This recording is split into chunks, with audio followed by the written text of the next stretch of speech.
Hello and welcome to Bounding into Comics. My name is John Trent. I'm the founder and editor-in-chief at Bounding into Comics. Today, a story about Margot Robbie announcing she's taking a break from Harley Quinn, and she also went on to hint that Warner Brothers has no roadmap for DC Comics films.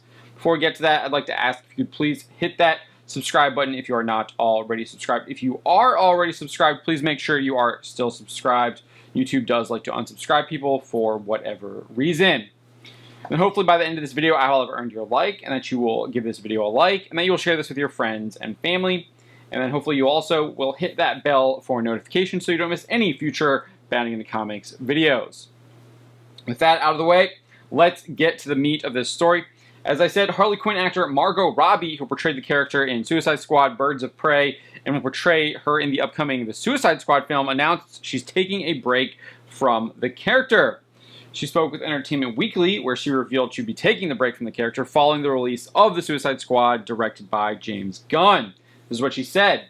It was kind of back-to-back filming Birds and filming this, so I was kind of like, oof, I need a break from Harley because she's exhausting. She went on to add, I don't know when we're next going to see her. I'm just as intrigued as everyone else. The actress then hinted that DC Comics films do not really have a roadmap when she reacted to the fact that Harley Quinn was killed off screen, as revealed during the epilogue of Zack Snyder's Justice League. Entertainment Weekly described Robbie's reaction as, quote, genuinely flabbergasted when she questioned what? When she got the news that Quinn was killed off screen. She then went on to say, I didn't know that. Thank you for telling me. When pressed for her reaction on this revelation, she responded, I guess it's kind of like the comics.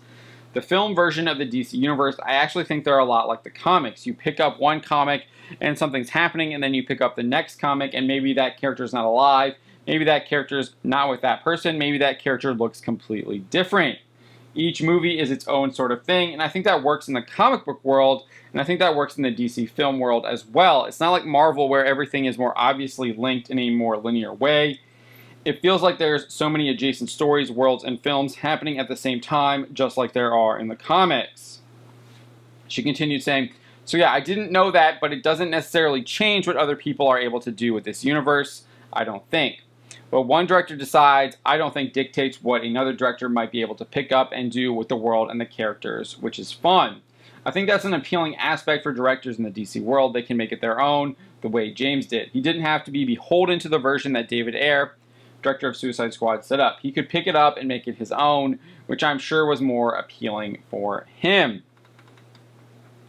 While it might be more appealing for the directors to make these properties their own, I don't really think it's more appealing to us as viewers of the films and fans of the comics and the characters.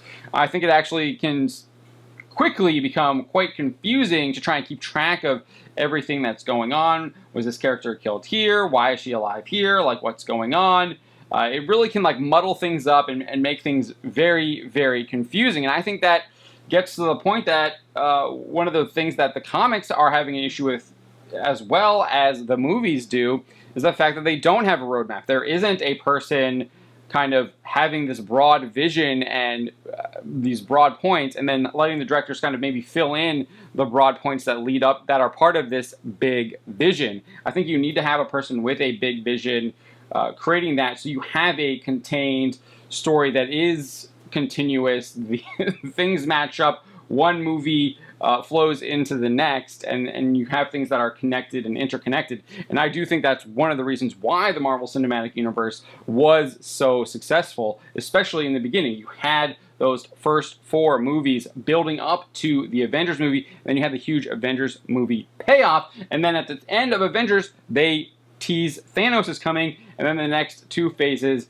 led into the big payoff with the battle against Thanos. And I really think you want to have that big vision when it comes to DC films, and even with the comics as well. I think that's one of the reasons that manga does so well compared to American comics, American superhero comics, is the fact that a lot of these manga books do have a singular vision from a singular creative team, rather than you'll do one story arc with American comics with one creative team, and then another creative team comes on and they have a completely different vision, and things just go crazy, and you don't know what's going on, and they're not following the same story, and you just kind of nope out, and you're done with that, because the story that you were interested in is no longer being told by the same people. There's no continuity anymore. So while she thinks that it's a boon, I actually think that not having a roadmap is going to be very detrimental to DC if they are indeed trying to create a universe.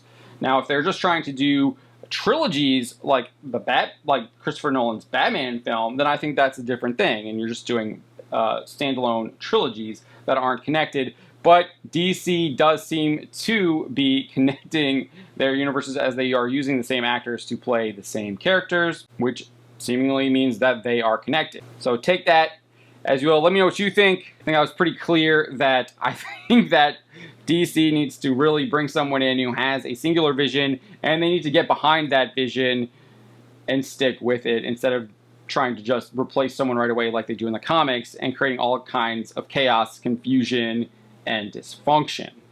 Let me know what you think. My name is John Trent, and you've been watching Bounding into Comics.